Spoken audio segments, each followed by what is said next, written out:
हाँ तो स्टूडेंट्स, आज अपन करने वाले हैं कक्षा 10th की जो प्रश्नावली है 6.2, उसका प्रश्न नंबर 4 करने वाले हैं। देखिए इसमें क्या लिखा हुआ है। यहाँ लिखा हुआ है जो आकृति दे रखी है अपने को, उसमें डी ई समांतर ए सी दिया हुआ है।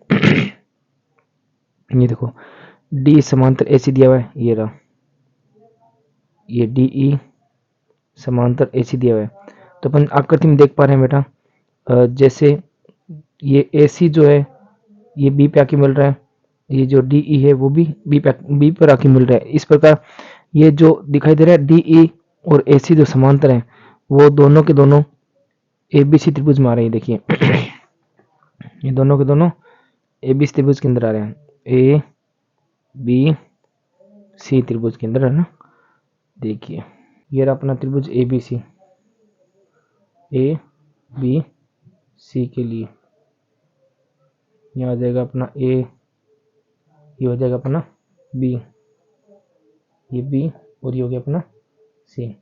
इस ए बी सी में दिया हुआ है जो पहली कंडीशन दे रखी है, देखो यहाँ पे ये दे रखा ना, डी ई समांतर ए सी, ये दे रखा है डी ई समांतर ए सी दिया है। तो वो चीज़ यहाँ चित्र में लिख देंगे। यहाँ देखो, यहाँ पर दे रखा है डी, ये डी दिया हुआ है, और यहाँ दे रखा है ई। तो इस प्रकार डी ई समांतर हो गया ए सी के। तो यहाँ पर देखो 6.2 या 6.1 कौन सी पर में लगेगी, याद कीजिए।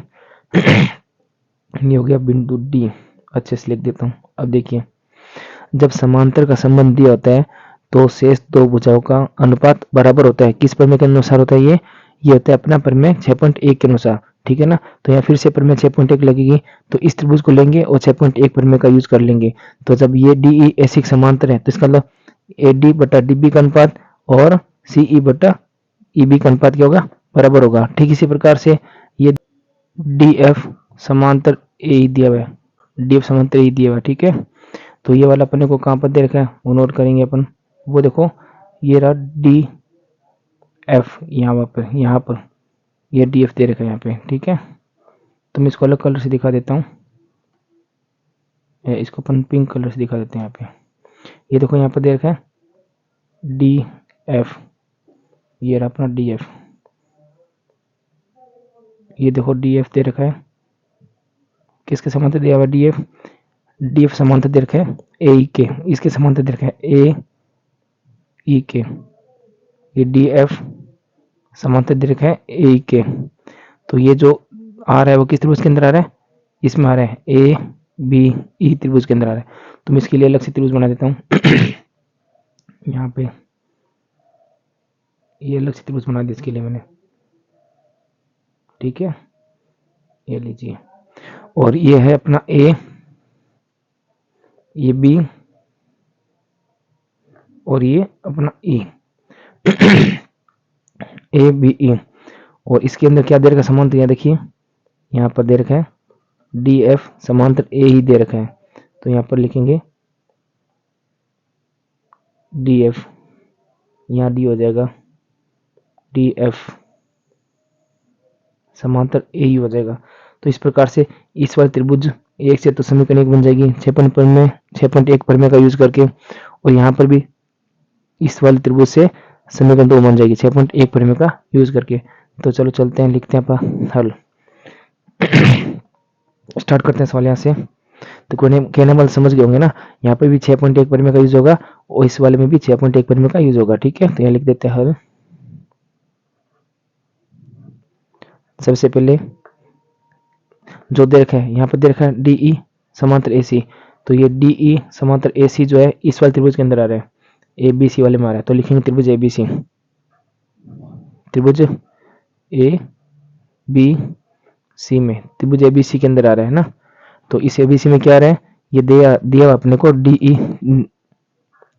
ई समांतर ए सी दिया हुआ है, डी ई समांतर ए सी ये दिया हुआ है, ये लिख देंगे, ठीक है। ये लिख दिया अपने। और जैसे ही समांतर दे रखा होता है तो उसमें क्या आता है बेटा, याद है ना, जैसे समांतर दे रखा होता है उसके अंदर 6.1 परिमेय लगती है, तो अपन लिख देंगे यहाँ प्रमेय 6.1 से, प्रमेय 6.1 से, प्रमेय 6.1 के अनुसार जब ये डी ई ऐसी समांतर है तो इन दो भुजाओं का और इन दो भुजाओं का अनुपात बराबर होगा। और अपने को सिद्ध क्या करना है, ये देखो चित्र में दे रखे हैं बी एफ बटा एफ ई, ये वाला सिद्ध करना है बी एफ बटा एफ ई। और सिद्ध किसके बराबर है, बी एफ बटा एफ ई बराबर है बी ई बटा ई सी के बराबर है, ये अपने को सिद्ध करना है। तो मैं 6.1 के अनुसार यहाँ पर ये समांतर दिया हुआ है इस त्रिभुज के अंदर, ठीक है ना, ए बी सी वाले त्रिभुज के अंदर दे रखा है, तो ये समांतर दे रखा है। बी एफ और एफ ई में संबंध लाना है, तो यहाँ पर किसके बराबर बता रखा है, बी ई और ई सी के। तो यहाँ देखो ये बी ई और ई सी का संबंध दे रखा है, तो इसका मैं इसको ऐसे लिखूंगा ए डी बटा डी बी, फिर लिखेंगे बी ई बटा ई सी, ठीक है ना। तो इन दोनों में लिखेंगे अनुपात। तो स्टार्ट करते हैं। जब प्रमेय 6.1 के अनुसार एक रेखाखंड त्रिभुज की एक भुजा के समांतर होता है तो ये दो भुजाएं समान अनुपात में विभाजित होगी। तो मैं लिख दूंगा बी डी, यहाँ पे देखो ये बी डी बटा डी का अनुपात बी ई बटा ई सी का अनुपात, यहाँ लिख देंगे समीकरण 1 के अनुसार बी डी बटा डी ए का अनुपात बराबर है बीई, ये वाला बीई बटा ईसी का अनुपात, बीई बटा ईसी का अनुपात। तो इस प्रकार से ये आ गया अपनी समीकरण नंबर 1। ये अपना ये है, ठीक है, ये आ गई समीकरण नंबर 1। अब यहाँ पे ठीक इसी प्रकार से ये वाला त्रिभुज लेंगे ए बी ई में, अपने को दे रखा है सवाल में डी एफ समांतर ए ई के, तो अब ये समांतर है वो इसी वाले त्रिभुज के अंदर आ रहा है। ये जो समांतर रेखा ये है वो ए बी ई के अंदर आ रही है, तो अपन ये त्रिभुज ले लेंगे। यहाँ पर भी लिखेंगे ठीक इसी तरह त्रिभुज ए बी ई में, ए बी ई में त्रिभुज ए बी ई में यहाँ लिख देंगे, दिया हुआ था डी एफ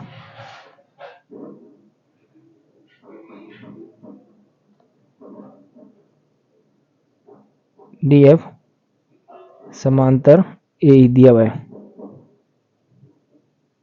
तो जब समांतर होता है तो यहाँ पर मैं 6.1 का यूज होगा, पर मैं 6.1 के अनुसार पर मैं 6.1 से पर मैं 6.1 से यहाँ पर देखिए जब ये डी एफ ए के समांतर है तो इस भुजा का अनुपात और इस भुजा का अनुपात क्या होगा, समान अनुपात होगा, मतलब बराबर होगा। तो अपन लिखेंगे ठीक उसकी तरह समीकरण 1 के अनुसार, है ना, बी डी बटा डी ए बी एफ बटा एफ ई। तो लिख देंगे यहाँ पे बी डी बटा डी ए का अनुपात बराबर होगा बी एफ बटा एफ ई के, बी एफ बटा एफ ई के अनुपात के बराबर होगा। इस प्रकार ये आ गया अपने समीकरण नंबर 2, ये आ गया अपनी समीकरण नंबर 2, लिख देंगे समीकरण नंबर 2। तो अब देखिए बेटा समीकरण 1 और 2 को देखिए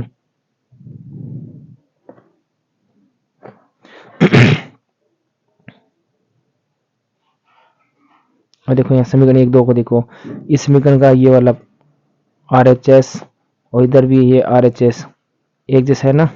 तो जब आर एच एस ये वाला तो एक जैसा नहीं है, देखो ये एल एच एस एक जैसा है, एल एच एस एक जैसा है। इस समीकरण 1 और 2 को देखिए एल एच एस और एल एच एस एक जैसा है, तो इसका आर एच एस और इसका आर एच एस भी क्या होगा, एक जैसा होगा, मतलब बराबर होगा।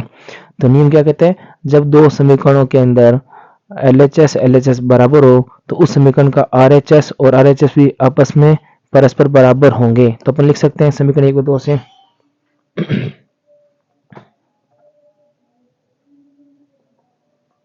समीकरण 1 व 2 से